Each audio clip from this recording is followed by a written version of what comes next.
Hello everybody. In this video we're looking at rectangles, rhombuses, and squares and some theorems and properties. So let's take a look at the rectangle theorem, which states a quadrilateral is a rectangle if and only if it has four right congruent angles. Okay, so there is a sketch of our rectangle.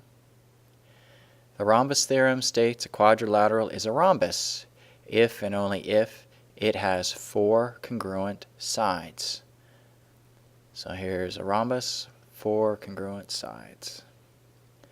The square theorem states a quadrilateral is a square if and only if it has four right angles and four congruent sides. So it's a combination of the first two theorems gives us the square theorem. Four right angles, four congruent sides. Okay, example 1. What type of parallelogram are the ones below? In part A, it's a rhombus because all sides are congruent, but not all the angles. In part B, it's a rectangle because all the angles are congruent, but not all the sides are congruent. Okay, example 2 is a rhombus, sometimes, always, or never a square. Well, a rhombus is sometimes a square if it happens to have four congruent right angles. Then it would be a square. Okay, rectangle theorem number 2. A parallelogram is a rectangle if and only if the diagonals are congruent. So make a sketch here of a rectangle, A, B, C, D, and I'll show these purple diagonals here. If they are congruent, then we've got a rectangle. Rhombus theorem number 2. Oh, and I misspelled rhombus here. Let's fix that. A parallelogram is a rhombus if and only if the diagonals are perpendicular. So I'm going to make a parallelogram, and the diagonals intersect at a right angle. That would be a rhombus. Okay, rhombus theorem number 3. A parallelogram is a rhombus if and only if the diagonals bisect each angle. So I have my parallelogram here. The diagonal is going to cut the opposite angles in half. So look at the congruent angle notation here.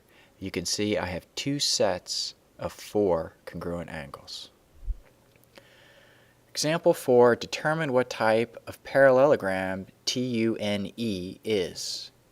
And we've got the coordinates for each one of these points listed. So let's take a look at the diagonals here. So what can we do with the diagonals to tell if this is what type of parallelogram this is? Do they bisect? Are they congruent? If they bisect, then they would share the same midpoint. If they are congruent, then we can use the distance formula and check to see if they are equal. Also, we need to check the slope to see if they are perpendicular. Remember, if they have the negative and reciprocal slope of each other, that would be perpendicular. So let's check first to see if they bisect.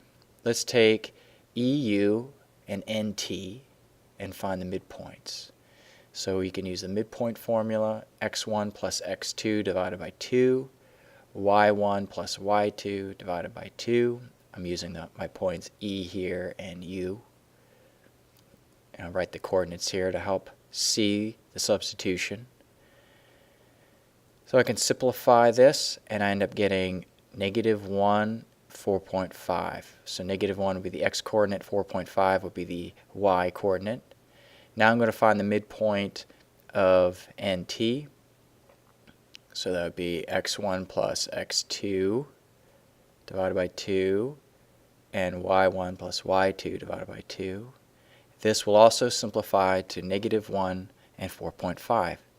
So they bisect each other. They have the same midpoint. So this is not enough to determine what kind of parallelogram. We need to find if the diagonals are equal. So we can use the distance formula here. which is the square root of x2 minus x1 squared plus y2 minus y1 squared.